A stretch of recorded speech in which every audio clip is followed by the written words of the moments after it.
Probably, okay. Well, Rabbi Solomon says he was going to be. He sent me 2 messages. I didn't see him. He just sent me one at 7:18. So I said I had to get dressed. Beat the traffic. What did he say? He said it was going to be Talmud? Oh, okay. Yeah, because he was kind of expecting I would do what I've been doing every day. Just wasn't sure. I figured if everybody's expecting what he normally gives, then okay. So up until now, I'm at page 12. So up until now, we've been talking about the Shema in the evening. When it's said, what are the times that it should be said, and what blessings go before and afterwards. So that's kind of where we're at now, and that's where I'm going to be talking about now on page 12. Can you just say what the Talmud, how does it relate to the Shamash and everything else? It talks about Shema, when it needs to be said, and from where do we learn it. So, when you lie down, when you wake up, there's a couple of different opinions, but the idea is that the Talmud is telling us that it needs to be said in the evening and in the morning. Or the prayer before we get up. The prayer, Shema is, Shema Yisrael, Hashem Eloheinu, Hashem Echad. So, hear, O Israel, God is one. One, yeah. Right. So, so it's part of the evening prayer and it's part of the morning prayer. And then there's also the tradition of actually saying it as you're going to bed or just before or in bed. So there's different traditions around that. And so this is talking about now in the prayer in the evening about the blessings, or the morning, the blessings that surround it before or after the prayer of Shema.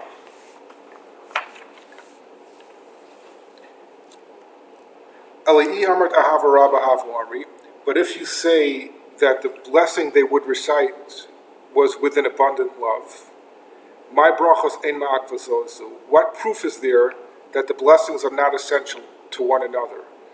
Dilma hai delo amri yoter or mishum delo matas man yoter or.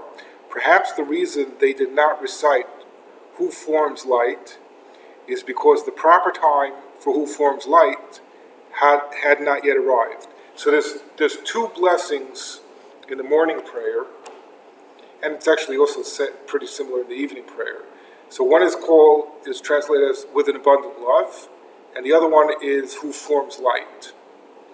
With abundant love? Is a havarava, or and who forms light, which is your Torah. Before you get up in the morning. So this is in the morning prayer before Shema. And in the evening prayer, it's also both of these prayers are part of the morning and evening prayer, because but when the time for who forms light would arrive, they would say, in fact, recite it. Accordingly, Reb Shimon ben Lakish would be unable to prove from this Mishnah that one blessing can be recited without the others. Since the Mishnah discusses a case in which the time for the missing blessing has not yet arrived, since Reb Shimon ben Lakish does not bring such proof from the Mishnah, he clearly holds that the blessing the Kohanim recited was who forms light. We see that when Reb Zrika quoted Reb Shimon ben Lakish with regard to which blessing the Kohanim would recite, he was actually stating an inference drawn from another of Reb Shimon's statements. So, this is kind of the end of like an argument that was going on the previous page, that if you're studying Torah and now it's morning and you're going to say the prayer, can you just say Shema, or do you need to say it with the blessings? And they're trying to bring proofs from the master script, like the Mishnah, of can you say it without the blessings, can you say it with the blessings? And then the discussion went to what was done in the temple. What did the priests do in the morning service or in the evening service, and how that prayer was performed. So when the temple was built, they would all the men would go to the temple and pray early in the morning? I don't know about all the men. There were the priests that were doing the service there. Yeah, they were doing and then I guess people, anybody bringing a sacrifice would also attend, and whoever was able to would probably attend there, but not everybody. Not everybody. Yeah, I'm saying people visiting the country for that, I'm sure were there, but locals were probably not there as frequently. But before the temple, they would also have the same prayers. Oh, did These the prayers come in when the temple? I think these prayers. It seems like I was actually surprised when I was studying this that these prayers were actually said in the temple. I didn't realize that a lot of our morning service and evening service are prayers that were actually said by the priests in the temple. I thought it was just sacrifices, not so much prayer, but it was more service as far as sacrifices and different offerings. But there was some of the foundation of what we use in prayer today was actually said by the priests in the temple. It was part of the temple service. So this is something that was established when the first temple was built, or when the ark. I don't know the exact history, but they're not talking about when it was established. So they're talking about what was actually said, and then if you're studying and you're going to stop studying to say the Shema, do you need the blessings or not? It was specifically. It's very legal text. So like if you've just finished studying the Torah, do you need? Well, you're in the middle of studying Torah, but it's the morning, and now it's the time for the Shema. Should you stop and say the Shema, or is it not even necessary because you're studying Torah? Maybe that overrides the obligation and of just the Shema. And then if you are saying the Shema, do you need the blessings before and after? Okay, but when they were sacrificing animals, they wouldn't be studying Torah. Mm-hmm.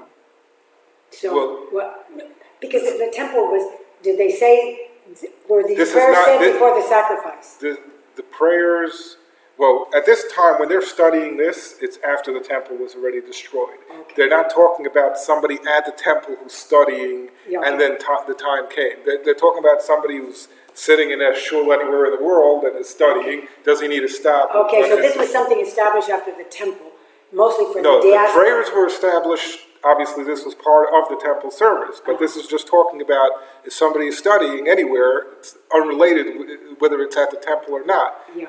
If you need to say the blessings, if you need to stop, and if you do stop, do you need to say the blessings or not? Yeah. This is from all this argument was done not with people living in Jerusalem. It was this is in Babylonia. This is Babylonia when they this is called Talmud Bavli, the Babylonian Talmud. Yeah. Okay. So at that point, this is from the Babylonian Talmud. Is it also like a Coptic Talmud? Or? There is. I know there's a Jerusalem Talmud and a Babylonian Talmud. So after the first. So at this point, at some point, so before that time, a lot of this is discussions, and when they'll quote a statement from a rabbi, they'll often go on a tangent and go through 10 of the statements that rabbi made, because this was the time when they decided to write all this oral argument down so that they have a record for it. Mm-hmm. So it kind of winds and weaves, and many, as we go through it, you'll see the style of it, which is very question and answer, and how do you prove this, and maybe it's not like that, and that's a lot of what Talmud is. The way Talmud is Talmud was studied and structured, and so this came after the temple was destroyed, and they were taken into Babylon in captivity. Well, when the actual time that it's written, some of the quotes are from rabbis and that were still alive, or maybe even some of these people were at the temple and had seen services. So there's different, it's a couple of generations. So the people writing it down were this was a little bit later on. But the people that they're quoting, the people that they're quoting, and the rulings, some of it could have already been studied. Some of this oral arguments might have already started prior. Okay. The Gemara asks, "V'i miklolamai," and if Rav Zrika did derive this ruling by inference, so what? What is wrong with a ruling derived from inference? The Gemara answers, the imiklala, for if derived through this inference, the ruling may not be correct. And here's why. For it may really be that the Kohanim, so talking about in the temple, Kohanim are the priests, would recite at this point would be the blessing of with an abundant love, which is a havarava. V'chi matazman yotzer or havu armulei, and when the proper time for the blessing of who forms light would arrive, they would recite it then. So, accordingly, the Kohanim would not recite one blessing without the other, but would rather recite each in its proper time. So, if you're trying to say that because in the service they only said one blessing, this is an argument on that you can't infer that from that practice because possibly the time for Yotzer Or hadn't arrived yet, so they couldn't say it, and that's why they were only saying one, but really they would be saying both.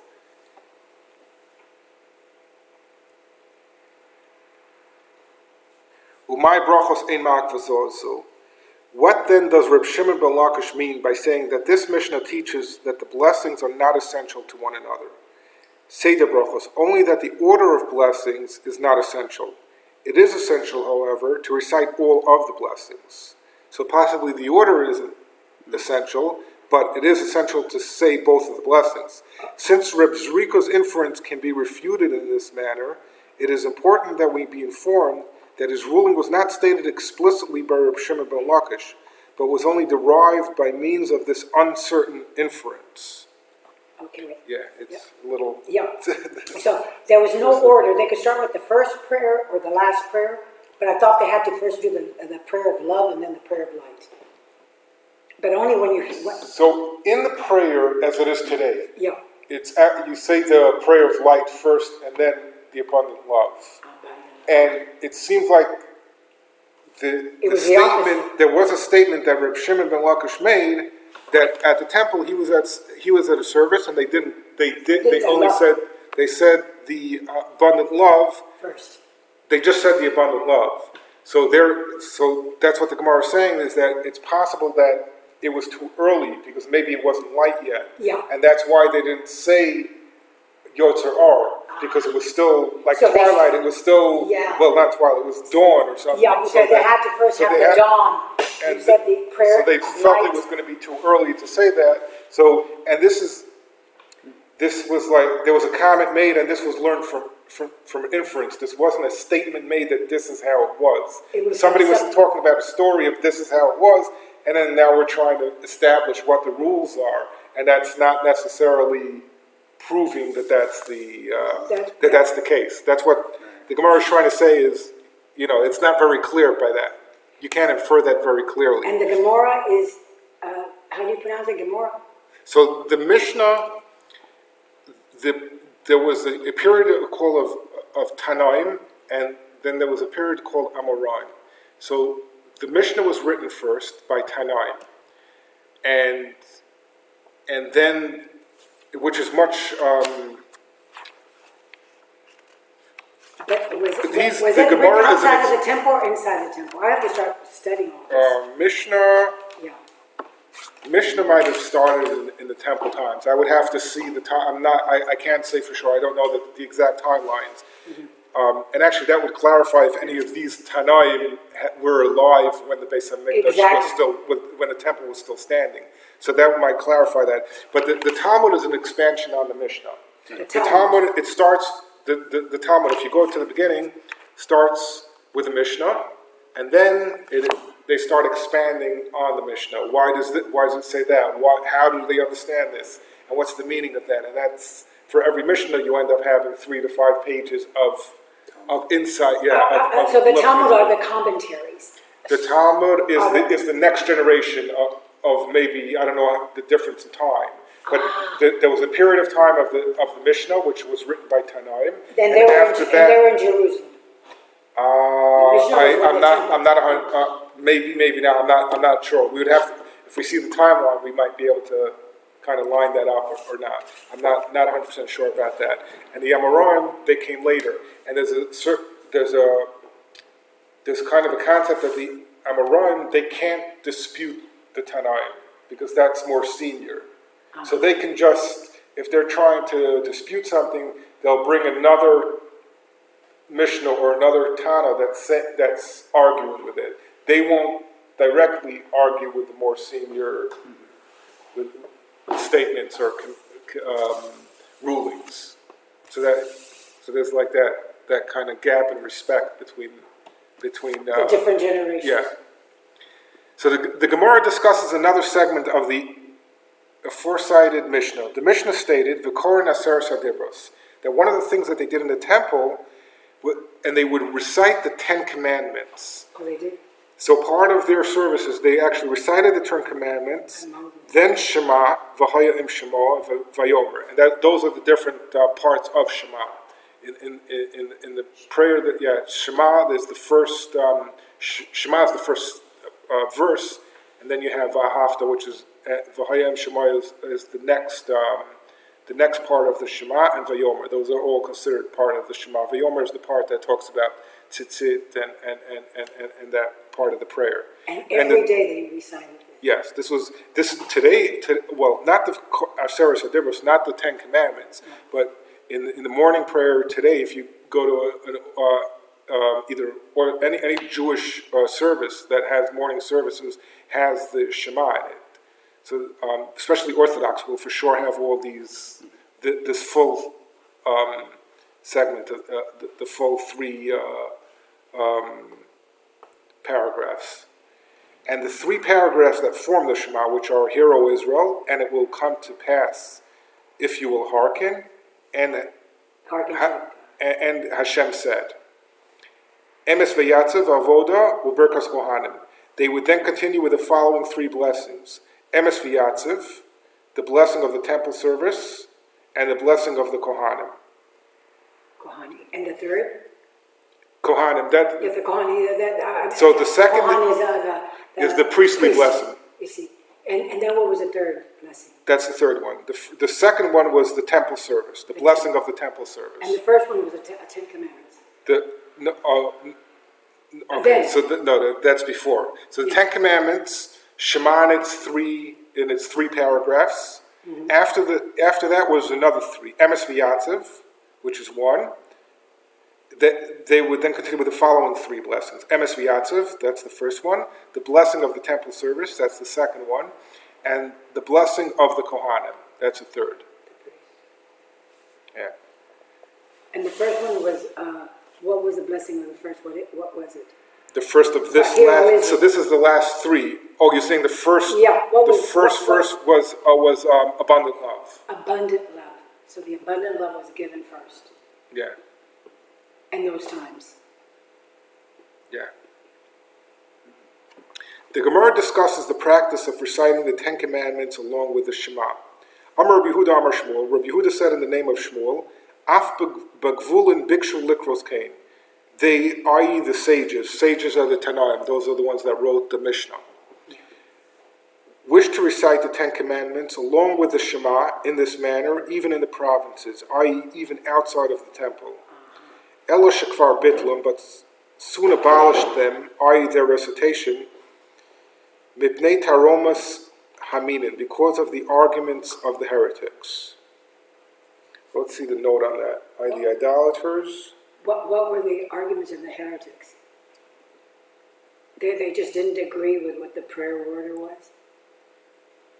I didn't even know there was heretics then. From day one, I tell you, there's always the Jewish mind. It's argumentative. Well, it's not that it's argumentative. It looks at different courts. So it seems like there's this concept that the unlettered people, so people who are not well versed in the Torah, would be taken in by this argument that the heretics would make that the 10 Commandments are only read with the Shema. And somehow, I don't really get this argument, but somehow because it's just one part of the Torah, somehow they were convincing them that it's false because it's not the whole Torah. I don't really understand how that's an argument, but I guess they were concerned that this would make people believe, they'd fall for the thing that it's not true, for the idea that it's false. But wait, the heretics wanted the 10 Commandments said or not? No, the rabbis stopped. They stopped the tradition of saying the 10 Commandments outside of the temple. In the rest of the nation, because in the provinces. Yeah, Because, so this was the argument of the heretics. The heretics were saying that God, you only heard at Sinai 10 commandments. All the rest of it is man-made. So they didn't. They figured without bringing that up that conversation wasn't, that wouldn't bring up that opportunity to make that argument. Probably the Ten Commandments were the tablets, and then the oral tradition was much more expanded.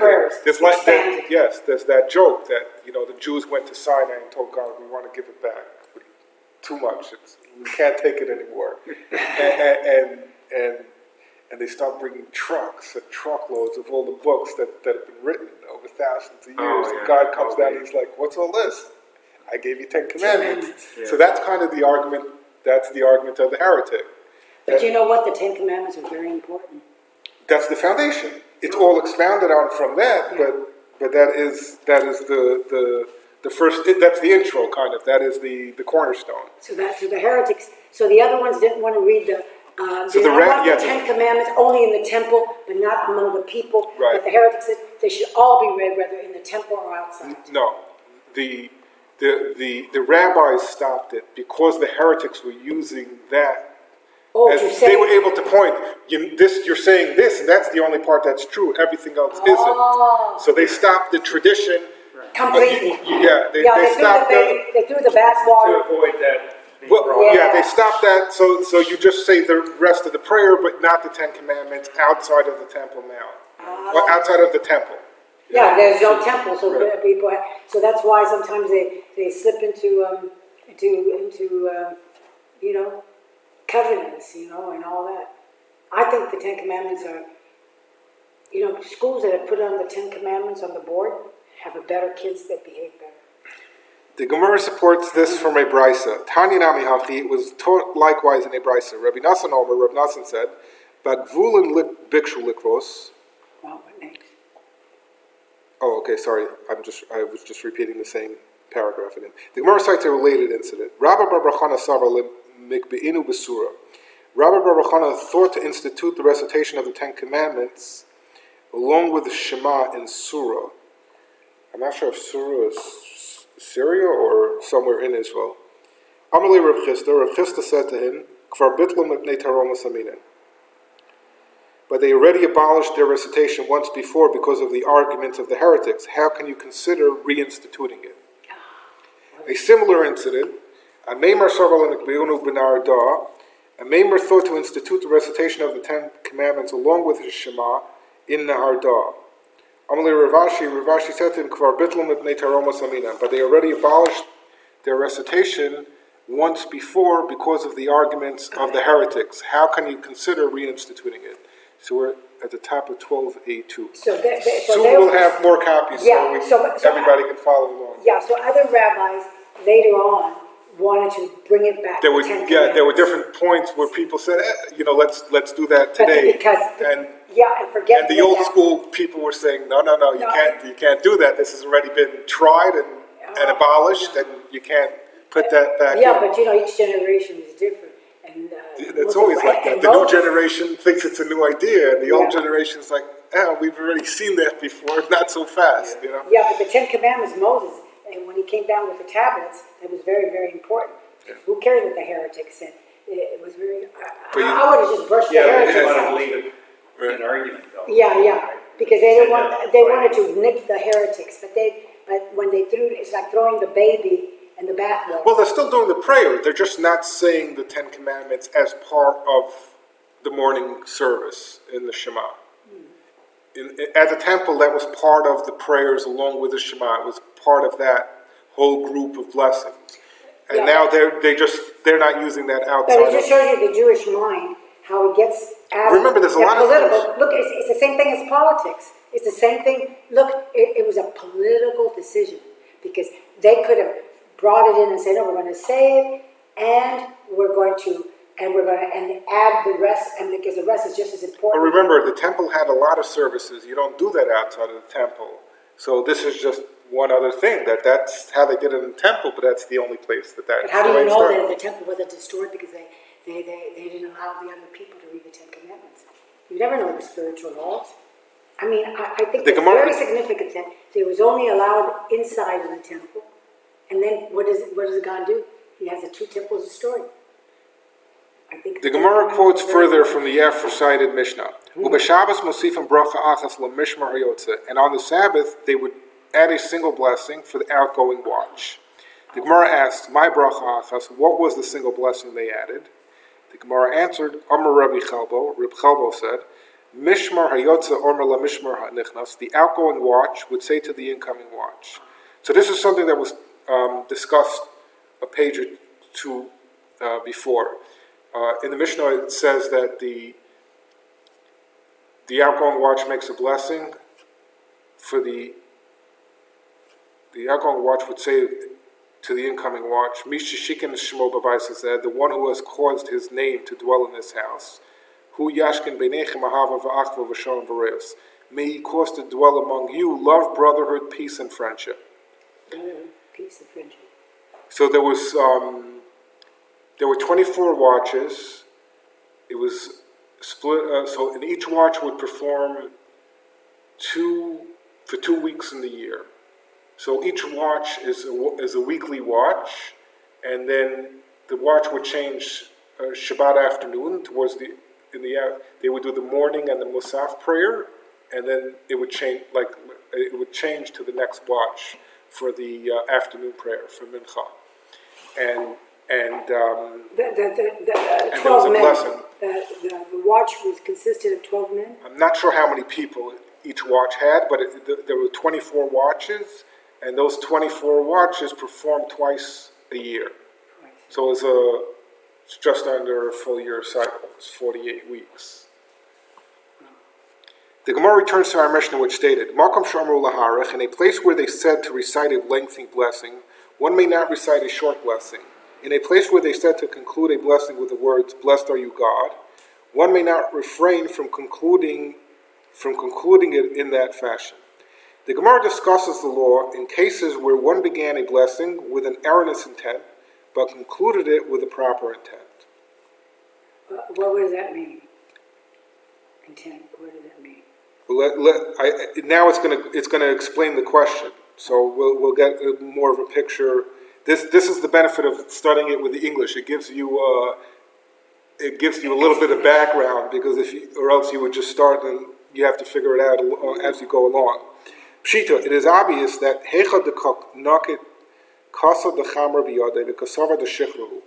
in a case where one takes the cup of wine in his hand, thinking that it is beer, and he therefore begins the blessing with the intention of reciting the conclusion appropriate for beer, which would be Shahakol Nia B'Dvaro, instead of the Sayim B'Dechamra. But he then realizes his error and concludes the blessing with a proper text for wine. So he started the blessing intending to end it with a different ending, realized his mistake in the middle, and corrected before he even made the mistake. So he was just thinking, his intention was set on the wrong blessing at the beginning, but he actually said the correct blessing. You mean they wrote down that somebody in the temple was started the blessing with beer? Unrelated. It's nothing about the temple. No. We're talking about the law in the cases when one begins the blessing with an erroneous intent, but concluded it with the proper intent. Yeah. And it's more so than intent. He actually, at the end, he actually said the right blessing. It's not a different intent. He didn't have the right intent and say the wrong thing. He actually said the correct blessing. The intent at the beginning was incorrect, was erroneous. Okay, so the people in the diaspora, they could either use wine or beer for the blessing. Did you say beer or wine? The guy grabbed the glass. He thought it was beer, which is the blessing for that would be shahakol. Mm-hmm. And then realized he was in the middle of making a blessing and realized, oh, it's wine, which needs a different blessing. And he said the correct blessing. He corrected mid-sentence. He didn't even correct it. He didn't actually make the error. He just thought, I'm going to have beer, and then realized, oh, it's wine, and then said the correct blessing. Yatza, he has discharged his obligation, meaning he fulfilled his obligation. The inami im amar shahakol niya bidvaro, the blessing is certainly valid, for even if he would have said the conclusion through whose word everything came to be, as he originally intended, yatsa, he would have discharged his obligation, meaning he would have fulfilled his obligation. Dahatna, for we learned in a Mishnah, al kulam im amar shahakol niya bidvaro, on all food items, if one says the blessing through whose word everything came to be, yatsa, he has discharged his obligation. This is an all-encompassing blessing. It's not for any specific food. It's saying the ending is through whose word everything came to be. So then pretty much anything you make that blessing on, it's good enough. Ella, but in the reverse case, but if this case would have been reversed, where one takes a cup of beer in his hand, thinking that it is wine, Pasach uvarich hadata dechamra, and he begins the blessing with the intention of reciting the conclusion appropriate for wine. V'sayim b'deshichra, but he then realizes his error and concludes with the proper text for beer. What is the law? Basar ikar bracha avslinan. Do we follow the main part of the blessing, which he recited with the wrong intent, and therefore declare the blessing invalid? Or basar chasima avslinan, or do we follow the conclusion, which was correct, and declare the blessing valid? A resolution is proposed. Okay. Tashma, come learn a proof from the following brisa. Shachris in the morning, pasach b'yotzer or. If one began the first blessing before the Shema with intent to say, who fashions light, which is the appropriate text, the siyim b'marav harovim, but he then concluded the blessing erroneously with the text brings on evenings, which is said in the evening prayer. That's for the beer. No. This is the blessing for Shema. Okay. So the blessings in the morning Shema and in the evening Shema have the same beginning. But he started with the morning Shema, and I think this is morning. He's actually praying in the morning. But he finished with the evening prayer. He said the evening ending. Oh. The Simba Maravarov, but he then concluded the blessing erroneously with the text brings on evenings. Lo Yatza, he has not discharged his obligation since he recited the wrong blessing. Pasach b'Maravarov, however, if he began the blessing with an erroneous intent to say the text brings on evenings, the siyim b'yotzer are, and concluded it appropriately with the text who fashions light, Yatza, he has discharged his obligation, meaning he fulfilled it. Arvis, in the evening, Pasach b'Maravarov, if one began the first blessing of the Shema with the appropriate intent to say brings on evenings, the siyim b'yotzer are, but concluded erroneously with the text who fashions light, Lo Yatza, he has not discharged his obligation. Pasach b'yotzer are. However, if he began with the erroneous intent to say who fashions light, the siyim b'Maravarov, and concluded appropriately with the text brings on evenings, Yatza, he has discharged his obligation. Klol shel davar, this is the general rule of the matter. Hakol holach achar achitum. Everything follows the conclusion, not the intent at the beginning. We can learn from this brisa that is the ending. Yeah, if you say the correct ending, it's good. It's If good. you said the incorrect ending, it's no good. Yeah. We can learn from this brisa that in regard to the blessings over beer as well, the determining factor is the correct recitation of the conclusion. Yeah. But in the example of beer, as we discussed earlier, if you say shahak, if it's wine and you said shahakol, it kind of covers it anyway because it encompasses everything. So that's that unique blessing. That's a general blessing. The evening blessing is the general. No, I'm going back to the beer. The beer. So if he's holding a glass of wine No. and he says the blessing For the beer. for beer, meaning shahakol. Shahakol is an all-encompassing blessing. It's not the blessing for shahakol is an all-encompassing blessing, and it's the beer one, right, or the wine. the wine one is for wine. There's a wine blessing that. Is that for morning or not light? That's related to morning or evening. Okay. That's depending what the glass Okay. you have. I'm getting mixed up with the Hebrew. Right. On wine, the ending of the blessing is Bora Pri Hagafen. The one who creates Creates or grows, I think creates, fruit of the vine. Oh, the fruit of the wine, Of the vine is the wine. is for wine. So that's a very specific blessing. So if you say that and you have a beer or water, that's not applicable. But if you say, if you have a glass of wine and you do make the mistake and say the all-encompassing blessing, which is through whose word everything came to be, it's a blessing on everything. On everything. So it'll cover it too. Maybe the wine one, with the fruit of the wine. Is specifically for. Maybe that was the one you used at the when you made sacrifices. The proof is rejected. Shani Hassan, it is different there. In the case discussed by the Brisa, the Ka'amar Baruch Yotzeram Oros, for at the conclusion of the morning blessing, one says, "Blessed are you, Hashem, who fashions the luminaries." Since at the conclusion he repeats the words, "Blessed are you, Hashem," with the correct intention, the blessing is valid, notwithstanding his earlier erroneous intent. However, in the case of the blessing over beer, where one does not repeat the clause, "Blessed are you, Hashem," if he began the blessing with intent for wine, perhaps he did not discharge his obligation. The Gemara argues that this explanation of the Brisa is not universally acceptable. Hanichel Rav de Amar, this fits well according to Rav, who said, with 12a3, which is the third translated page, Kol bracha she'ein ba haskaras Hashem ein a bracha. Any blessing which does not include a mention of the name of God is not a valid blessing. Shapir, according to this opinion, it fits well that reciting the correct conclusion clause of the Shema blessing is sufficient. For since this clause includes the name of God, it is a valid blessing in its own right. Although it's a different blessing, it's still a valid blessing. Elo Rabbi Yochanan Da'amar, but according to Rabbi Yochanan, who said, Kal bracha she'ein ba malchus, ein a bracha. Any blessing which does not include a mention of God's kingship is not a valid blessing, i.e. it doesn't have the name of God in it. Ma'ikal Meimer, what is there to say? According to this opinion, the concluding clause of the Shema blessing cannot be considered valid in its own right, since it contains no mention of God's kingship. Why then does one discharge his obligation if he began the blessing with the intent to recite the wrong text?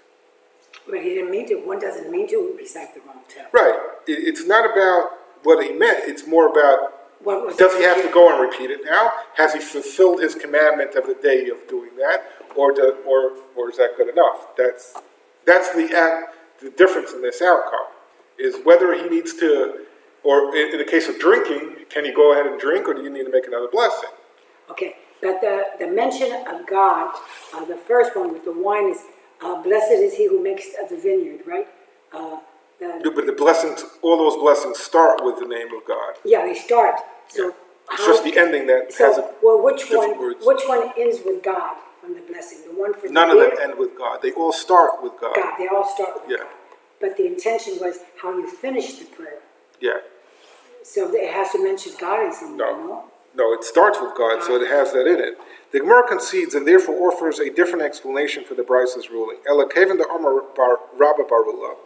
Rather, since Rabba Bar Ula said, the reason we mention in the evening blessing that God removes darkness before light, and in the morning blessing that he creates darkness, in order to mention the characteristic of day by night, and the characteristic of night by day. When one initially recites the blessing of God, i.e. the phrase, Blessed are you, Hashem, and the mention of his kingship at the very beginning of the Shema blessing, Atarvayu Kamar. He says it in reference to both of them, i.e. the characteristics of both day and night. Thus, even if one began with intent to recite the wrong text, he did intend to mention the proper characteristic. His blessing is therefore valid on the basis of its opening clause, notwithstanding the erroneous intent. However, in the case where one takes a cup of beer and begins the blessing thinking that it is wine, his erroneous intent at the outset invalidates the blessing, because the blessing over wine does not include any mention of beer. The Gemara makes another attempt to resolve the inquiry. Tashma Miseva, come learn a proof from the last clause of the previous brisa, which states, Kalolo shel davar, This is the general rule of the matter. Hakol holech achar achitum. Everything follows the conclusion of the blessing. Klolo shel davar la tuye mai. What other case does the clause, this is the general rule of the matter, come to include? Lav la tuye hodar maran. Does it not presumably come to include this case involving beer and wine that we discussed above? Does the Brisa implies that even in our case, the blessing is valid if one concluded it correctly? The Gemara rejects this proof as well. Lo, no. La tue nahama v'tamri. The Brisa's final clause comes to include a similar case involving bread and dates. Bread and dates. The Gemara seeks a clarification. Hechidami. What is the case to which you refer? If you will say that it is a case in which one ate bread, but thought he had eaten dates, and he began the blessing after his meal with intent to recite the blessing for dates, but he then remembered what he had eaten and concluded with the appropriate blessing for bread. If you say this, I will retort, Hainu bayan, this is precisely the same as the case addressed in our inquiry. Why then do you reject our resolution? The Gemara responds, Lo tzricha kagon da'achal tamri v'kasava nahamach. No, the general rule stated in the Brisa is necessary concerning a case where one ate dates but thought he had eaten bread. Upasach ben nahama v'siyim b'detamri. And after eating, he began with the intent to recite the blessing for bread, but then realized his error and concluded the proper text for dates. Yatza. The Brisa teaches that he has discharged his obligation. The initial intent for bread is inconsequential. That filusayim ben nahama nami yatza. For even if he had actually concluded with a bread blessing, he would have also discharged the obligation he incurred by eating dates. My tama, what is the reason? The tamri nami mezan zaini. It is because dates also nourish a person like bread.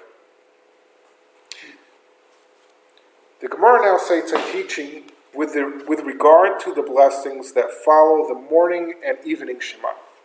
Amar Rabba bar Chanina, Sava Mishmei de Rav. Rabba bar Chanina, the elder, said in the name of Rav, Kol shalo Amar emes v'yatziv shachris. Whoever does not say the blessing emes v'yatziv, true and certain, following the morning Shema, the emes ve'amuna arvis, and the blessing of emes ve'amuna, true and faithful, for the following the evening Shema, lo yatsa yidei chavaso, has not discharged his obligation. Shneimar, for it is stated, lahagid baboker chazdecha ve'amunascha baleilos, to relate your kindness in the morning and your faith in the nights.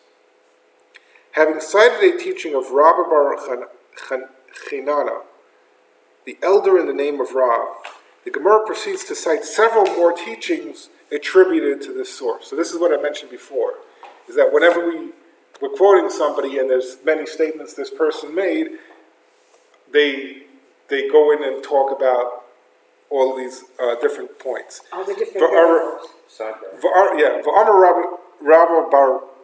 Rabba bar Chinana, Sava Mishmei de Rav.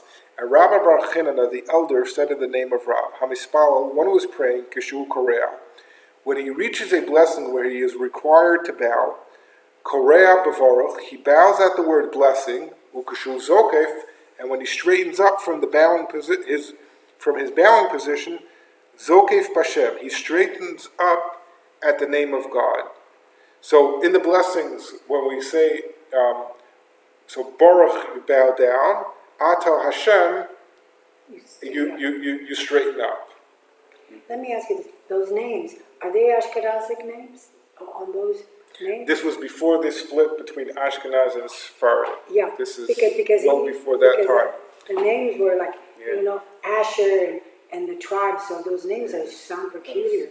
So those names, what, they were Hebrew? They sound... Yeah, they're Hebrew descendants, I'm saying. Yeah. I'm not sure what exactly when these people lived, if they were already born 2, 3, 4 generations in Bavel, in Babylonia. But these are, Rabba Bar Chana. Rabba is the great one, I guess, the son of Chinana. It's that part of the world where we didn't have last names back then. It was exactly. is this person the son of so and so, or the daughter of so and so? Hello. No worries. Don't worry. You'll still be confused. The Gemara. Don't worry about being confused. The Gemara provides a scriptural source for Rav's latter rule. Amar Shmuel said, "My time of the Rav. What is Rav's reason? The Chsiv. It is because it is written, Hashem Zokef Kefufen. Hashem, the name, straightens the bent." So it's this verse from that verse is where he learned the idea that when you say God's name is when you straighten up, because the verse says Hashem, the name, straightens the bend. He straight. I guess it's somebody who has back problems. He helps him get up. So he's learning from that verse that you can't. It's disrespectful to still be bowing down when you say God's name, because then you're kind of looking at the floor or looking at your shoes. Yeah. So you come to full attention. Full. Yeah. Because God is vertical. Rav's ruling this question, Mesvei. They challenged Rav on the basis of the following verse. He was humbled before my name. This implies that one should be in a humbled position, i.e. bowed when reciting the name of God. They're bringing a different verse and saying, from this verse, it seems like you should stay bowed when you're saying God's name. The challenge is rejected. Miksiv b'shmi. Is it written in the verse, he was humbled at my name? Which would imply that one should be bent while saying the name. Mipnei shmi ksiv. No, he was humbled before my name, is what is written. And this means that one should bow prior to saying the name. So when he says Baruch, he bends down. And then when he should straighten up for the name itself. And they were splitting hairs. This is what a lot of people say. This is what makes all the good Jewish lawyers. That's right. That's right. With all the different points. That's right. This is dotting your eyes and crossing your T's. Because you're constantly breaking up all the arguments and it's being quite anal. A discussion of this matter is cited. Amalei Shmuel l'chia barav. Shmuel said to Chia barav bar Uryan, student of Torah, Ta ve'emalach milsad ma'al yisad amar avuch. By the way, this language is Aramaic. Oh, but how good that you know that. This is Aramaic it's kind of it's Hebraic. It's Hebraic. It's Aramaic with a lot of Hebrew it's words. It's the language of the Kaddish. So when did they speak Aramaic? When they went to Babylonia? Yeah. They started what? Well, I think some Aramaic already came into Israel too. I guess that was the big, like today English and at some point French. That was at some point the big trade, the international trade language. I guess. Yeah, so that already kind of made. I think it made its way in even before the exile. I think so. I'm not so. I don't know my dates in history, like exactly, but I think there was some infiltration already back then. Mm-hmm. I've heard it the Aramaic compared to present-day English versus Shakespearean English. Oh, King James. As a literary. So it's like Shakespearean would be the Hebrew, and then modern day would be the Aramaic. Yeah, it would be the Elizabethan. Shakespeare. It's kind of Hebrew language, but bring it forward hundreds and hundreds of years. I thought it's older, the Aramaic, I thought. And the English language was more precise. The English language was more precise before. It's become more unprecise. The languages, the English and the Latin is very precise. So was the Aramaic very precise or the Hebrew? We don't know that. We have to find out. I know how to read this, especially here, because it's got the annotations on it, so it's very easy. I can read this. I spent about 10 years studying the Talmud and Yeshiva, but I don't know it well enough to speak it as a spoke. I can read it, but it's not like I can have a conversation in Aramaic. As soon as you but can. A discussion of this matter is cited. Amalei Shmuel l'chia barav. Shmuel said to Chia barav bar Uryan, Student of Torah, Tava Emalach Milsa Malisa, the Amar Avuch. Come and I will tell you an outstanding thing that your father Rav said. Hachi Amar Avuch. This is what your father said. Kushu Korea, when a person reaches a blessing in Shemona Esrei, where he is required to bow, Korea Bavaruch, he bows at the word blessed. Kushu Zokef, and when he straightens up from his bowing position, Zokef Hashem, he straightens up at the name of God. So this is just another discussion on the same topic. When we make the Berachah, that So thing that we say Baruch, we bend, we bend and we straighten up, and then say God's name. And that is what? That's how you do it. Oh no, I know that it is, but you are talking about that. I mean, I'm asking Yes, this is an yes. example. Yeah, we started Or in a few minutes ago. We were talking about we made a statement that that's how you do it, and then they asked where does he learn that from, and then it was argued, how do you know? We have another verse that you could say that it seems like you should stay bowed when you say God's name, and then they concluded this is the way you do it.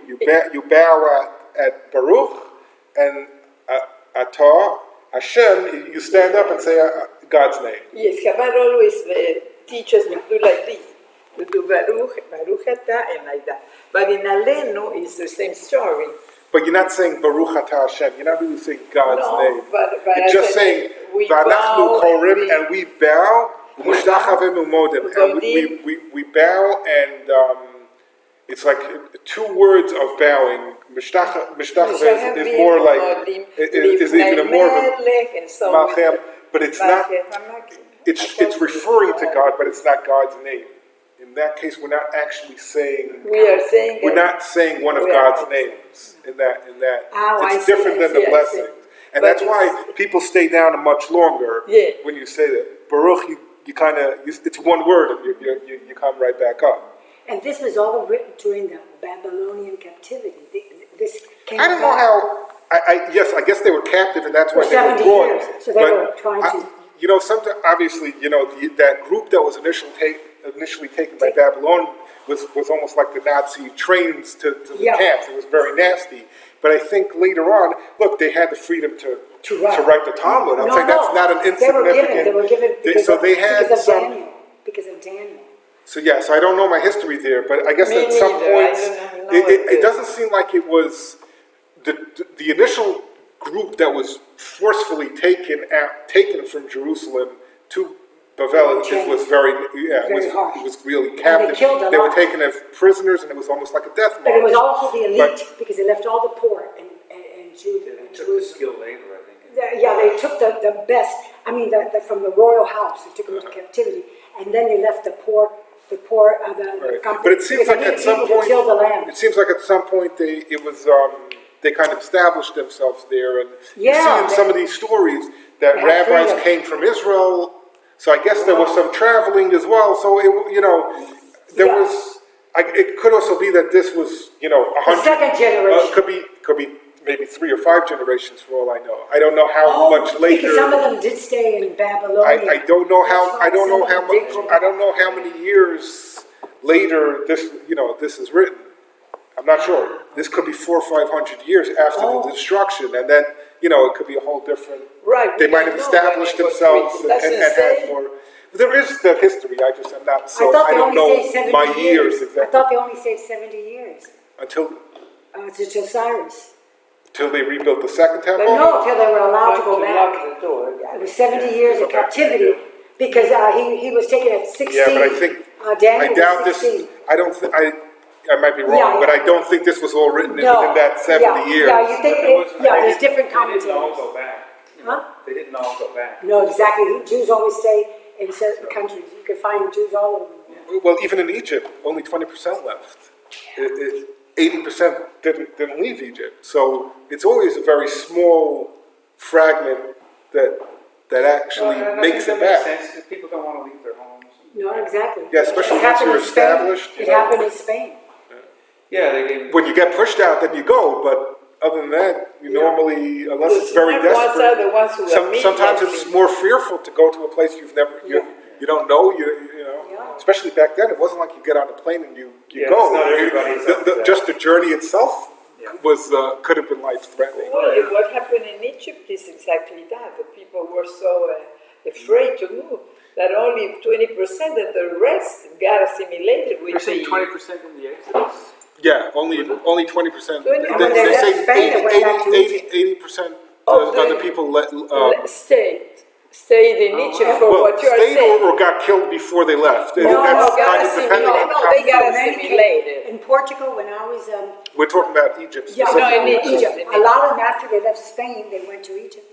They went back. No, but we are talking Rav Egypt on the times of Moses. Yeah. Okay, That's so we're on 12b. We're at 12 on the second side of 12.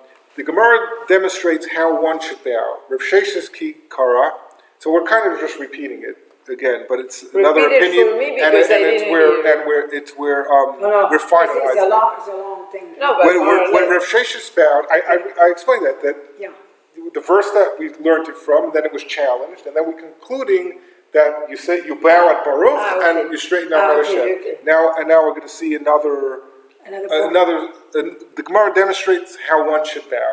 Rav Sheshes Kikara, when Rav Sheshes bowed in his prayer, Kara Kechizra, he would bow like a rod that is swung downward in one swift motion. Ki Kazakif, and when he straightened up, Zakif Kechivya, he would straighten up like a snake, raising first his head and then the rest of his body slowly. So your head goes first. Raising first the Well, head. why does it say like a snake? Because the head sometimes first. it's like that. Oh, why that's did like it say in my exercise I thought the classes, snake they was the say one we gotta have first in the from out of the down to garden. up. And So, and there's a note here. Funny. It's saying his intent was to avoid creating the impression that the bowing was a burden on him. So he wasn't quick to get up. He was coming up slowly, like slithering like a snake. The snake isn't not running like a cheetah. It kind of moves around slowly. It's like a cobra. Yeah. So Noah's a snake, or yes, was a snake? He uses a snake in Yeah, that he would stand up he would get up like a snake, slowly raising his head slowly. first, Right. and then straightening the rest of his body. In our yoga class and everything is also like that. It's not like that. It's Yeah, when I started yoga, I was like, when I practiced, I was like, this is a little bit like the morning, like the bowing of the morning prayer. You get a little bit of a very light yoga workout in morning prayer. very important to relay the things. Another teaching of Rabbi Bar. So now we're on this tangent of Rabbi Bar Chinana that said in the name of the elder, in the name of Rav. Rav Chinana the elder said in the name of Rav. So we quoted him just before, and now we're about on the third or fourth statement of this quoting of Rav. And it's R-A-A-B. It's Rabbi Bar Chinana the elder in the name of Rav.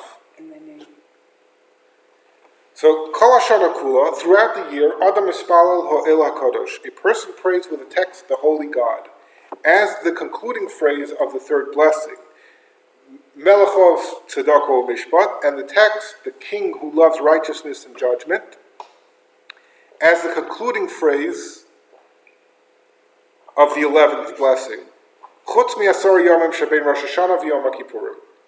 What is that? Except for the 10 days between Rosh Hashanah and Yom Kippur. Shemispalel HaMelech HaKadosh v'HaMelech HaMishpat.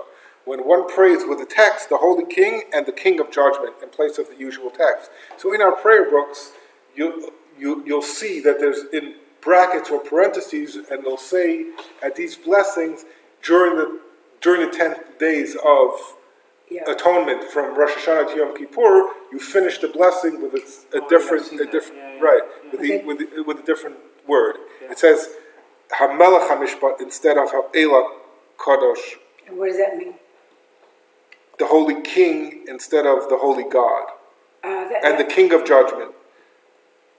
So it's just one word difference. Yeah, it's just because it's according to the season. Yeah. Yes, there is many things. Like for the 10 days. In the 10 days, there's a lot of prayers that are unique. Yeah, because they're all related to the moon. It's just one word that was changed. And that's why we have because it's different seasons. It's an agricultural society. According to the previous opinion, if one recites the standard text of the Holy God during these 10 days, he has not discharged his obligation. The Gemara cites a conflicting opinion. Rabbi Lezer said, "Afilu Amar Ela Kodesh Yatza." Even if one said the Holy God during the 10 days between Rosh Hashanah and Yom Kippur, he has discharged his obligation. Shenamar, for it is stated, "Vayigba Hashem tzvaos b'mishpat." Hashem, Master of Legions, will become exalted through judgment. V'ela Kodesh nikdash b'tzedakah, and the Holy God will be sanctified through justice. Vayigba Emosai Vayigba Hashem tzvaos b'mishpat. When does the verse Hashem, Master of Legions, will become exalted through judgment apply? Elu Asara Yamim. Shema Rosh Hashanah by Yom Kippur. It is during these 10 days from Rosh Hashanah and Yom Kippur, when God judges the world. That's when we use the word judging. Let me ask you this. Let me just finish this paragraph. Yet the verse states the Holy God. We thus learn that this title is appropriate even between Rosh Hashanah and Yom Kippur. So that even if you didn't use the substitute and you use the one you say all the rest of the year, it's good enough.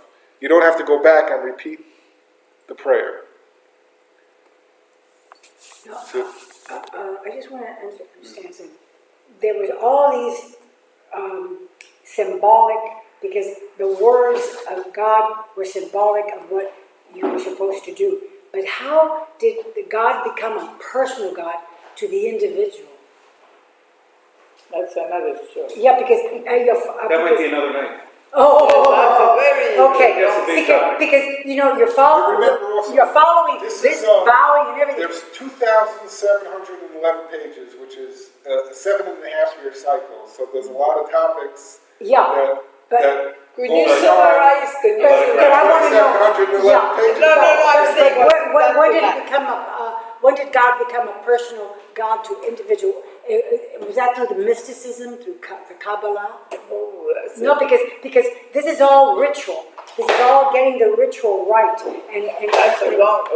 but of course it was for men, because it was for men, not for women, right? Women are not obligated, but you can say the prayer. Yeah. No, but during that time, I doubt it. During that time, everybody can pray. No, I know, but during the that responsibility is not. You're not. A woman isn't necessarily required. But But the time when they were tribal, I doubt that the women were included. Now they're included because we're living in an egalitarian, different society. During that time, I'm sure women were not included. The Gemara sets forth a halachic ruling concerning the dispute. My Havala, what is the resolution of this matter? Amar Rabbi Yosef said, Ha'ela Kadosh Melachov Tzedakah Mishpat. We say the Holy God and the King who loves righteousness and judgment, even between Rosh Hashanah and Yom Kippur. Okay. Rabba said, HaMelech HaKadosh v'HaMelech HaMishpat. We say the Holy King and the King of Judgment during those 10 days. V'hilchos HaKarabba. And the halacha follows Rabba. The conclusion, what the actual practice is like this. And that's true what you see in the prayer book to this day. The God of judgment was during the Yom Kippur. No. The God is the whole year. It's the King of judgment and the Holy King is during the 10 days. A holy king and the King of judgment. Yeah. Another teaching by Rabbi Bar Chinana, the elder in the name of Rav, Amar Rab Chinana Sava Meshmed Rav, and Rabbi Bar Chinana, the elder, said in the name of Rav, Kol she'efshar lo levakesh rachim min chavero. Anyone who has the opportunity to beseech God for mercy on behalf of his fellow, ve'eno mevakesh, and does not beseech him, nikra chote, he is called a sinner. What is beseech? Repeat that again. What? Pray for him. So when we pray for a friend who's sick, that's a responsibility. But this statement isn't saying that you should pray. The saying is, if you have the opportunity and you don't, you're a sinner. Interesting. Shenamar, for it is stated, I'm always praying for the others. Gam anochi chalila li michatol Hashem mechadol li yispal ba'adchem. And I also, far be it from me to sin against Hashem, to refrain from praying on your behalf. The Gemara adds to the previous ruling. Amar Rava said, Im Talmud Chacham, if the person who is in need of mercy is a Torah scholar, Tzorach sheyachla atzmo olav. One is required even to make himself ill on his behalf. The Gemara seeks a scriptural source for this addition. So my timer. Now we're making him justify. Where you can't just make up your own opinion. You gotta have a source for that. What is the reason that one must make himself ill on behalf of a suffering Torah scholar? If you will say it is because it is written, "Ve'ein chola mikam alai v'gola es azni," and none among you is sick for me, or reveals to me that my son has incited my servant to rise up and ambush me. Dilma melech shani. I will retort that perhaps a king is different. The verse does not prove that one is required to make himself ill on behalf of a common Torah scholar. Elamehacha, rather, the proof must be from here. V'ani b'chalosam levushi. But as for me, when they were ill, my clothing was sackcloth, and I afflicted myself with fasting. So I guess that is the tradition where, in a time of need, and I guess sometimes if people are sick, I haven't really seen that too much, but I guess when the big rabbis are sick, maybe some people fast. I know there's a lot of prayer said. I guess maybe some people fasting is a big part of prayer to in Jewish tradition. In Job, they have fasting, remember, and different. In Esther and Purim, we see that Esther asked everybody to fast when she went in to the king. So it's a big part of prayer. Because it's denying yourself. It's denying yourself food. So I guess when he's saying you need to make yourself ill or suffering, it means fast.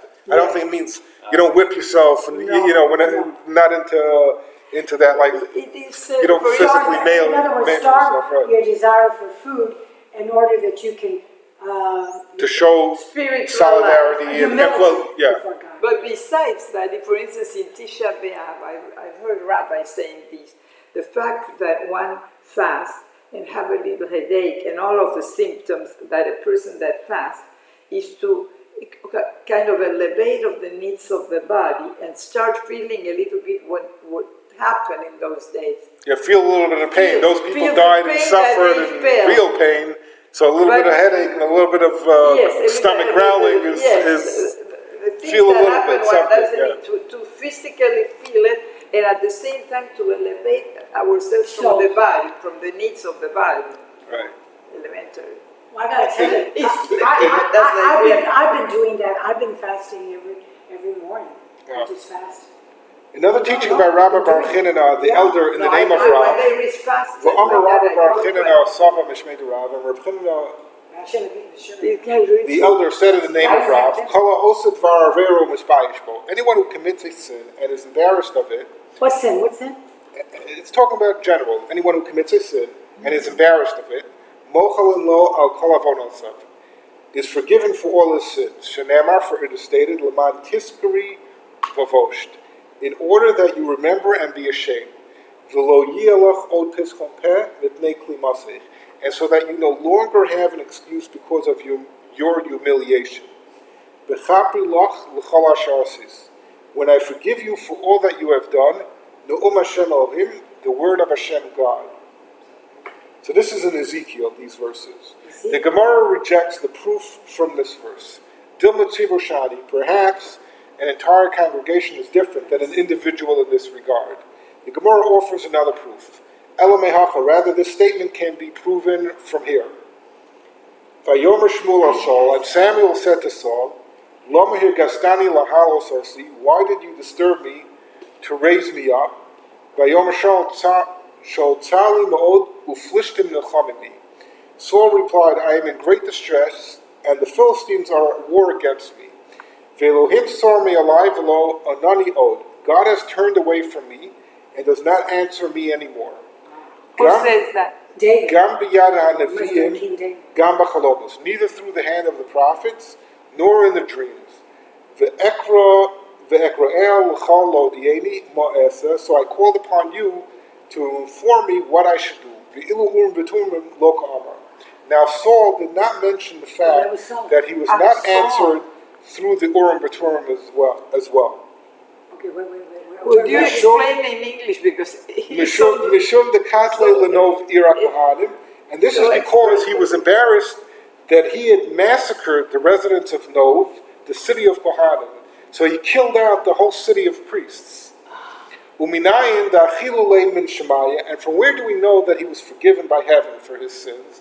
Shenemar, for it is stated, Vayomer Shmuel el Shaul, umarcha ato uvanecha imi. And Samuel said to Saul, tomorrow you and your children will be with me. V'amar Rabbi Yochanan, and Rabbi Yochanan said, in reference to this verse, imi b'mchitzasi. The phrase "with me" means in my enclosure in Gan Eden. Since Saul was destined to enter the enclosure in Gan Eden occupied by the great Samuel, his sins must have been forgiven. Now, would you explain? Because you read it. Wait. He's reading like the rabbi. So you're reading rabbi, and later on he explains. Yeah, no, but you're talking about Saul. Rabbi.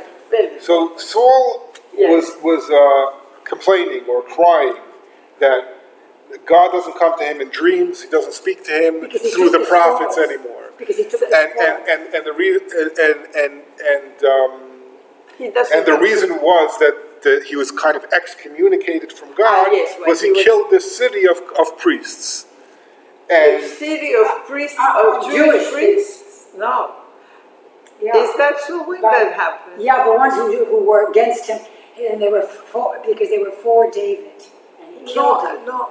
Let me read something. I want to No, ask. that's fine. Because the reason they were standing up that for David. Saul was not the king anymore, it was because he was ordered by God. Okay, so when David was running away from Saul, he came to the city of Nov, a city of priests. Remember, the Kohanim, the tribe of Levi, didn't get land. So, but there were designated areas for them so that they can live there. And they protected him. He came there and said that he was on a mission from Saul, and they gave him weapons, they gave him some food. And there was somebody, David. David.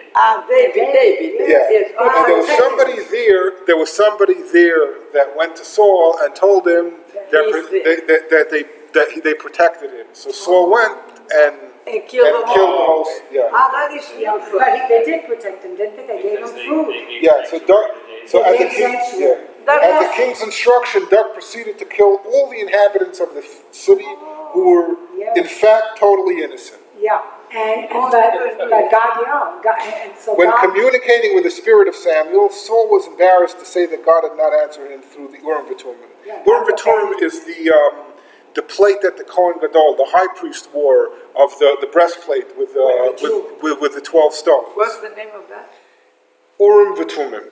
Urim V'Tumim. Yeah, because it might have prompted Samuel to reply that this was Saul's just compensation for having ordered the massacre of the Kohanim of Nov. Killed a lot of them. Yeah, it's priest. It's not, not some random people. He was so jealous. Was that before or after he left the people of that city that he conquered, that God told him, kill them all. Kill them all with the wives and yeah, but don't take any booty. He left the women and he left... no, he took some of the women. Yeah, they took some of the animals. Yeah, I'm not sure. I don't know. I know I studied it, but I don't know the exact time. I don't know the timeline. I think it is after, because I think the whole story of David happened after, because that's when God told him, you're not going to be king anymore.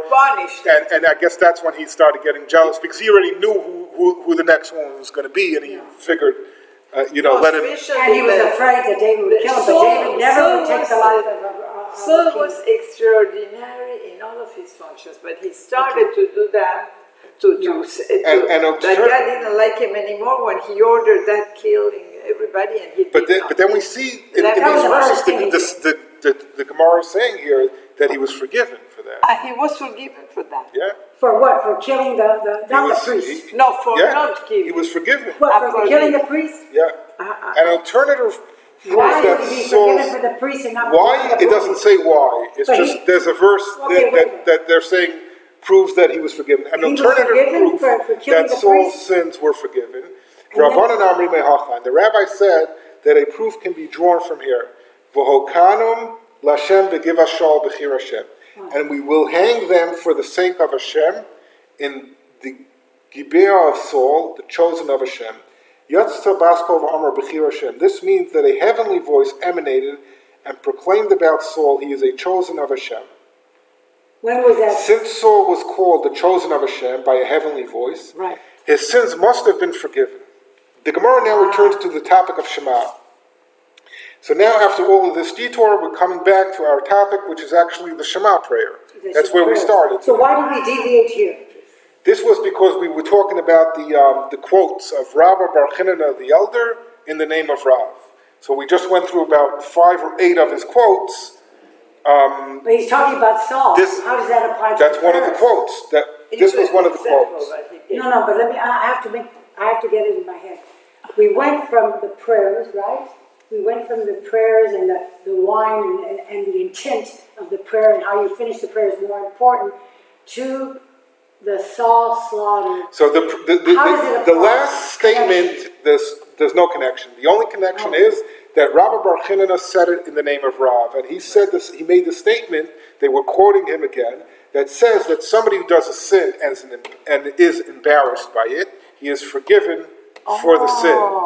And then that's where the tangent went on to the story of Saul and him killing the priests. Very important is that. Okay, the Gemara now returns to the topic of Shema. Amar Rabbi Bar You came late. Rabbi Abo ben Zutarti, Amar Rabbi Yehuda bar Zvida. Rabbi Abo, I'm sorry if you feel like I'm going fast, but remember that the mission is a page a day.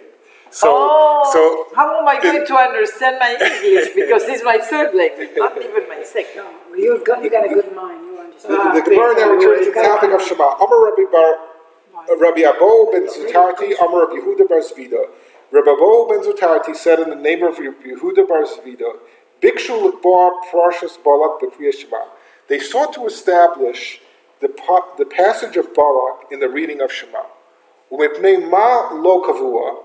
And why did they not establish it as part of the Shema? Mishum torach tzibur. Because of the burden that this would impose on the congregation due to its length.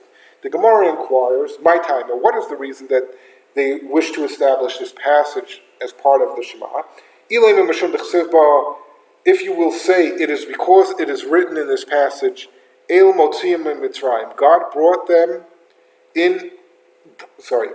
them out of Egypt, Lema Parshas Ribis u Parshas Mishkolios. Then we should say in the Shema the passage containing the prohibition of usury and the passage containing the law of maintaining honest weights. Honest weights. Yeah. We're now into weights. Being What is honest with the weights, but they weigh. For the subject of the Exodus from Egypt is written in them as well. And those are brief passages. So when those commandments were given, God finishes the verse saying, because I took you out of Egypt. Remember, don't do that because I took you out of Egypt. God says that all the time. There was a strike. So they're saying, why do you want to bring in the verses of Balak, the story of Balak? And the answer was because it says over there, because I took you out of Egypt. So they're saying, well, all these verses also say, so maybe use those verses. Why this one? The Gemara concludes, Ela Amar Rabbi Yossi bar Avin. Rather, Rabbi Yossi bar Avin said, Mishum d'chsiv ba haikra. They wanted to include the passage of Balak in the Shema because of the following verse written in it. Kara shachav kari ukalavi mi kimenu. He crouched and lay down like a lion, and like a lion cub, who can stand him up? The Gemara asks, V'lema hai psuka v'sulo. Then let us say that verse and no more, and this will not be a burden on the congregation.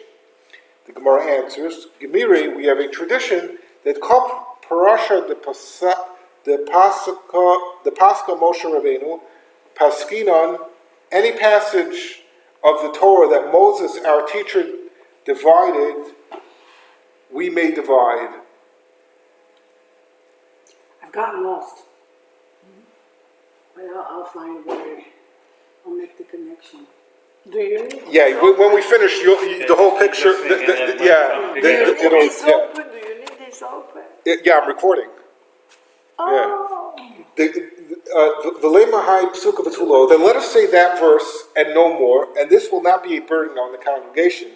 The Gemara answers, Gemiri, we have a tradition that kol parasha the Pascha Moshe Rabbeinu Paskina. Any passage of the Torah that Moses, our teacher, divided, we may divide. The lo Pascha Moshe Rabbeinu lo Paskinan. But any passage that Moses, our teacher, did not divide, we may not divide. Since the passage of Balak is undivided in the Torah, we may not divide it and recite only one of its verses. You remember when a rabbi talks about the last few weeks, he's been saying that in the Torah there's a long split and a short split, and the last parsha there was no split. So in the lines of the Torah, in the paragraphs, sometimes there's a gap, sometimes there's no gap. The last part, the weekly reading that we read last week, Vayechi, starts right in the middle of a paragraph. There's no separation whatsoever. And that's Moses. That's from Moses. Those the columns in the Torah and the order it's written in the Torah, the separations and all that is how Moses wrote it. So if you look at each one, every single Torah is the same. And that's why it's never, you won't find different ones. It's the one thing that's every single one in the world you're going to find. And the ones they found in excavations from 2,000 or 3,000 years ago are the exact same layout to the column, the spacing, and everything, and word for word. There's no versions in it. There's no other versions. Did Moses write it down himself, or he had somebody? Moses, according to the Jewish faith and the Jewish interpretation, God dictated, Moses wrote. After they broke the tables, it was written by the hand of the man. Having discussed the passages,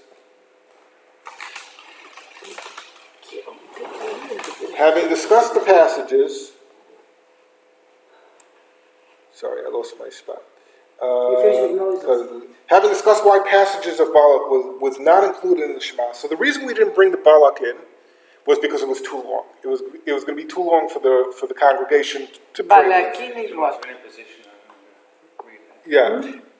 And then we said, what's the reason we did want to bring it in? Because it says we left Egypt in there. And that's when we went into all the other ones. So, and then we said, no, now we said the reason is different. The reason is we wanted to bring up this verse. He crouched and lay down like a lion, and like a lion cub, who can stand him up? That's part of the Balak, in one of the blessings that, in that paragraph, this is one of the verses. So then the Gemara asked, so use that verse. The Gemara is saying, no. If Moses split it in Torah, you can use that verse. But if Moses has the whole story in one paragraph, you can't take out one verse. You can't use one verse in the prayer. Look at Moses. Having discussed why the passage of Balak was not included in the Shema, the Gemara inquires as to the reason another passage was included. Parshas Tzitzis mitnei Makavua. Why did they establish the passage of Tzitzis in the Shema? The Gemara answers, Amar Rabbi Yehuda bar Chaviva. Rabbi Yehuda bar Chaviva said, mitnei sheyesh ba chamisha dvarim, because it contains the mention of the following 5 things. Mitzvah Tzitzis, the commandment of Tzitzis, Yitzias Mitzrayim, the exodus from Egypt, Ol Mitzvahs, the yoke of commandments, V'das Minim, and the need to be aware of heretical opinions, Hirur Avera, sinful thoughts, V'hirur Avodah Zarah, and idolatrous thoughts. Now there's a lot of notes on this, and I don't think you guys want to stay for too long. This can go on for a while. But So there's 5 things in Parshas Tzitzis. The third paragraph of the Shema has 5 things that they wanted us to be aware of. You know what? I'll finish it and then I'll do the notes. Yeah. We can go into the details when we're done with the page. The Gemara seeks clarification of this answer. Bishlam Mahani Tlap Mi Parshan. Your answer is understandable in regard to these first 3 things, for they are stated explicitly in the passage as follows. Ol mitzvos t'chsiv, the yoke of mitzvahs is written. I think it looks like we're about to go through all the 5 things anyway. Ol mitzvos t'chsiv, the yoke of mitzvahs as it is written, u're'isem oso eschartem es kol mitzvos Hashem, that you may see it and remember all the commandments of Hashem. Tzitzis t'chsiv, the commandment of tzitzis it is written, v'asu lahem tzitzis, they are to make themselves tzitzis. Yitzias Mitzrayim t'chsiv, the exodus from Egypt as it is written, asher hotzesi, who took you out. Ela das minim hira avera v'hira avodah zara. But as for the need to be aware of heretical opinions, sinful thoughts, and idolatrous thoughts, minoan. From where in the passage do we derive these things? Where do you understand that in these verses? The Gemara answers, the Tanya was taught in a brisa. But the Tanya. Sorry? The Tanya isn't the. No, that's hundreds of years later, yeah, if not exactly. thousands of years later. So what did you say? The Tanya, it was taught in a brisa. The Tanya actually means we learned it in a brisa, or we learned it above. We learned it somewhere else. That book has that same name, but in the Gemara, that's probably about 5 or 10 of those words on almost every page. It's a very common word. Okay. It's the same word. It was taught in a brisa. Achrei leva. We learned it somewhere else, or we're referring to something else. Tanya normally, when it's brought in the Gemara, it's saying we learned this somewhere else. In other words, their question: where did you learn it? Somewhere else, maybe along the way. So, and I was going to explain. It's all. The Tanya, it was taught in a brisa. Achrei levavchem zominus. When the verse states in the passage of Tzitzis, "Do not explore after your heart," this is a reference to heresy. V'cheinu omer, and similarly, Scripture states, "Amar naval belibo ein Elohim." The degraded man says in his heart, "There is no God." Achrei einechem. When the verse continues, or after your eyes, Zehiru Ravera. This is a reference to sinful thoughts. Shenemar, as it is stated, Vayomer Shimshon al Aviv, and Samson said to his father, Osa kachli kihi yashra be'enai. Take her from me, for she is fitting in my eyes. Atem zonim, when the verse continues, after which you go astray, Zehiru avodah zara. This is a reference to idolatrous thoughts. V'cheinu omer, and similarly, Scripture states, "Vayiznu achrei haba'olam," and they went astray after the Baalim. They mentioned Samson. Yes. Samson and I was thinking in the line now when you were reading that. He told his father, take her away, because she burned, because of her, his eyes got blinded. Afterward, that was. So idolatry is when you're blinded. Idolatry is serving idols. Serving idols, but you're blinded. Mishnah, Talking third person. No, the reference to idolatry is not is not I thought of the eyes. So But where was that? Achrei einechem is a reference to sinful thoughts. That's you see something and you want it, or you're seduced by something. Yeah, you but see. it comes in through the eyes. Yeah, but idolatry was learned from Philistines. after which you go say, take her from me. Atem zonim, when the verse continues, after which you go astray, zehir avodah zara. Atem zonim is where this is a reference to idolatrous thoughts. Yeah. Atem zonim, that word. Okay, but Samson fell in love with the eye through the eyes. That might be. I'm not. Okay. I don't. Okay. I don't know. I studied a lot of it, but I guess I've also forgotten a lot of my studies. Okay, so that is the end of this Gemara. Now we're going back to a Mishnah. So, like I explained earlier, Mishnah is what the Tanaim say.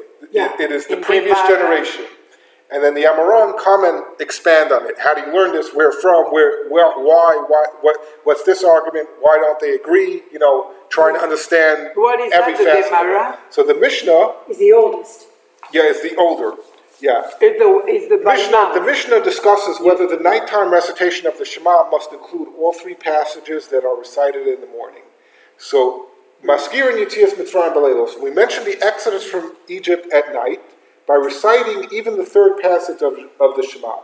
Amar Rabbi Elazar ben Azariah. Rabbi Elazar ben Azariah said, Hari ani keven shivim shana, I am like a 70-year-old man, yet I did not prevail over my colleagues and convince them that one must mention the Exodus from Egypt at night. Darsha ben Zoma, until Ben Zoma expounded this law as follows. Shneimar, for it is stated, that you may remember the day when you came out of Egypt all the days of your life. From the words, the days of your life, we derive the requirement to mention the Exodus during the days. And from the superfluous all, Kol, from the extra word, all the days of your life. So the days of your life, we learned that you got to say it by day. From the extra word, all the days of your life, so that extra word, all, we derive the additional requirement to mention it during the nights. V'chachamim omrim, but the sages say, Yemei chayecha ha'olam hazeh, from the words, the days of your life, we derive that there is a requirement to mention the exodus from Egypt in this world, i.e. before the coming of Messiah. Kol lahavi lemos HaMashiach, the superfluous all comes to include a requirement to mention it even in the Messianic era. Excuse me, but the Exodus was, they couldn't eat their dinner, so it was at night. They left at night. We're not talking about that. We're talking about now. Do you have to, in the Shema, when you're saying Shema, do you have to also mention the Exodus of Egypt? Egypt, yeah. And is that only in Shema, in the prayer, in the morning prayer? So the Gemara, the Mishnah is talking about, do you have to say that segment of Shema, the third paragraph of Shema, in the evening prayer as well? Is the day good enough, or do you also have to do it at night? You have to do it at You're night. talking Ve'ahavta. Ve'ahavta is the first one, V'hayaim is the second, Vayomer is the last one. In Vayomer it talks about Yetziat Mitzrayim, leaving Egypt. The Gemara cites a brisa which continues the dialogue between Ben Zoma and the sages. Tanya, it was taught in a brisa. Amalahem Ben Zoma lachachamim. The Ben Zoma said to the sages, will we mention the Exodus from Egypt in the Messianic era? So when Messiah comes, will we still be reminding God of the Exodus of Egypt? But has it not already been said, behold, days are coming, the word of Hashem, when people will no longer swear as Hashem lives, who brought the children of Israel up from the land of Egypt.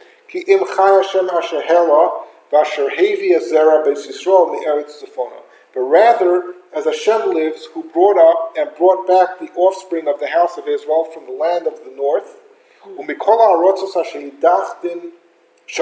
and from all the land wherein he had dispersed them.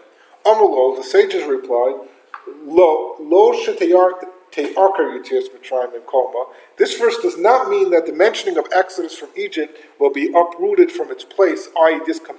discontinued completely, but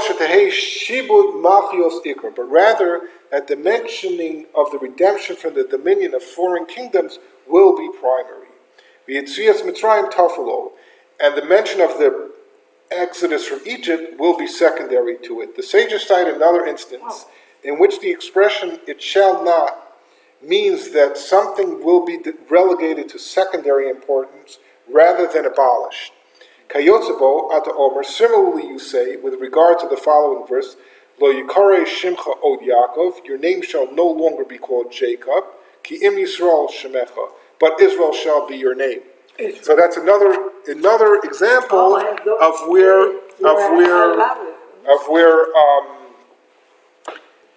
of it doesn't abolish the first one, but we make the new thing more significant. And in that case, the redemption of the Jews going back to Israel from all the nations, that will be the newer, next and bigger redemption of Egypt. 100 countries. Right. So now you wanted to see the notes of those 5 things, or did we explain it sufficiently? Explain the 5 things. Give me a summary. You want a summary? I won't go, No, but I don't want to go that late. You could just Okay. name them and then we can So just so you guys know the time, it's 9:17. I know Rabbi Stolik normally stops at 9 o'clock. Now we're 20 minutes over. Okay. But so if you need to go, that's okay. No, but I would like to hear that. After you've been reading so many interesting. So I'm just trying to get all the connections in my head. yeah. So tomorrow we're actually finishing the first I feel like I've been chapter. So this I've is been in a boat. Yeah. This is what Talmud study is, and this is what people love. I want you to know that I am giving you preeminence to what I was going to go to the lecture at the David of the arts and the Bible and whatever thing, and later on I received the thing from Rabbi, and I came to see. I appreciate it. Thank you. Okay, So let's go through the five things. So let's see. We had mitzvah. And that's a 10. is Yeah, 30. 10, right? 30. 5 things come This with 10. refers to the opinions of who distort the true meaning of Torah in order to preach falsehood and idolatry. So that's mitzvah, the yoke of commandments. Okay, so we're dealing with falsehood and idolatry. Right? Tzitzis in the Shema 29. The passage of Tzitzis is the third passage of Shema. The reason for including the passage of Tzitzis in the Shema is not obvious, since the passage does not contain a commandment to say B'shapahu of Kumecha when you lie down and when you arise, as do the first two passages. Okay, 31. Hero Avera, sinful thoughts, i.e. immoral thoughts. Sinful thoughts. V'hira avodah zarah, an idolatrous thought. 32. An obvious difficulty. The Gemara states that there are 5 things in this passage, and then proceeds to list 6 things. Tosos Reb Yehuda Chassid and Tosos HaRosh explain that heretical opinions are same as idolatrous thoughts, and there are thus only 5 things. This is also implied by Rashi, cited in note 30. Others explain that the Gemara considers it obvious that whichever passage would be included would contain a reference to the Exodus from Egypt. The Gemara therefore states that the passages of Tzitzis was chosen because of an additional 5 things it contains. See Marsha in Chidushei Halachos and Chidushei Agados for additional explanations.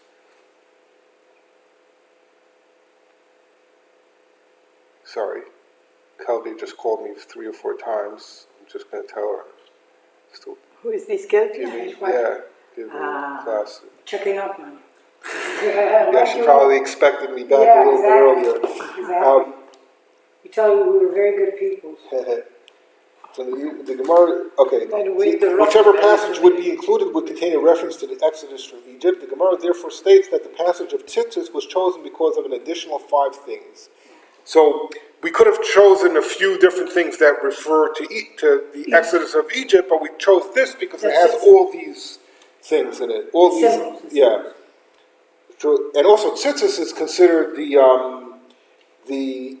temple.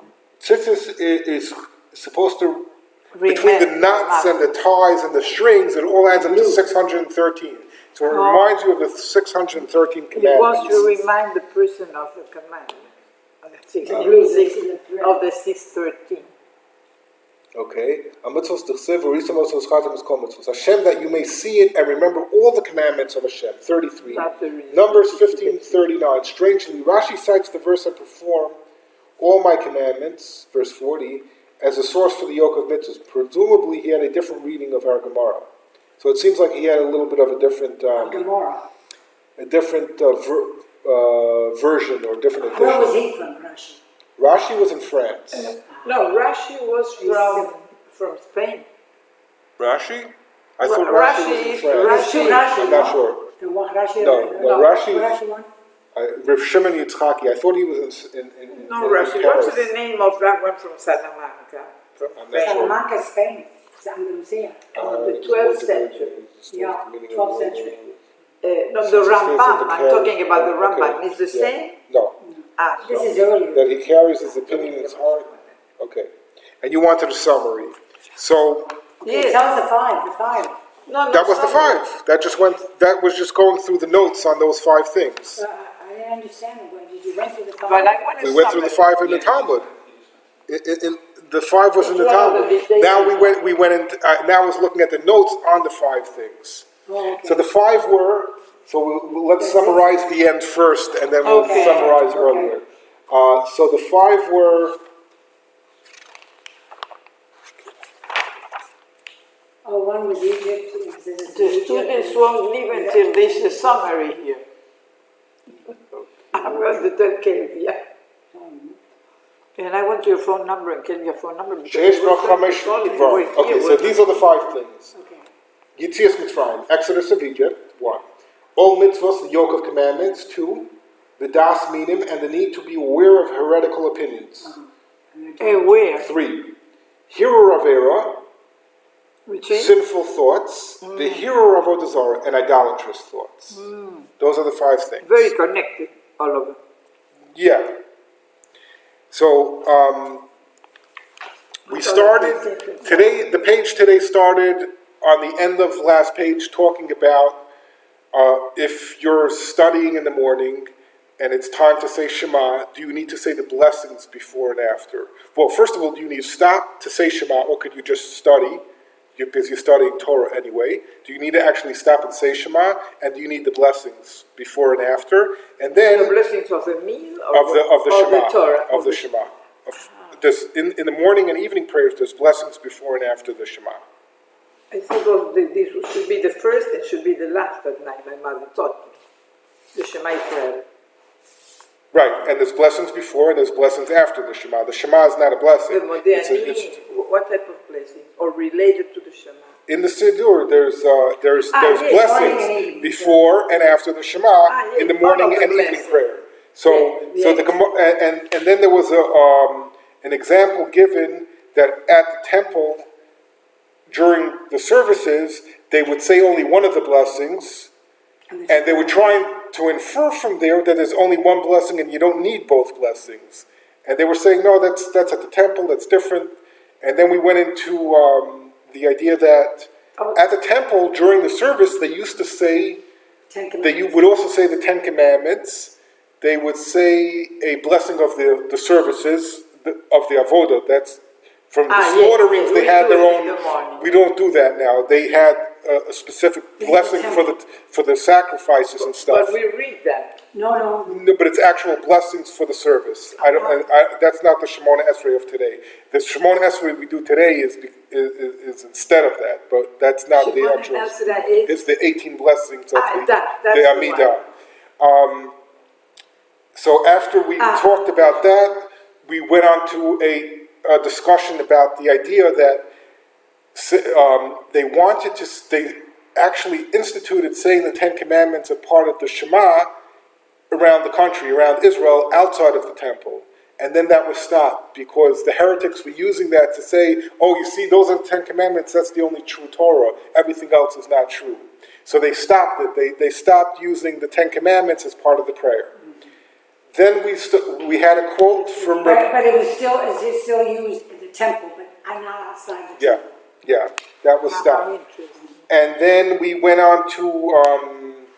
I might skip over a couple of things here because I don't remember everything we discussed tonight. But the idea is... I know now you... We then talked about...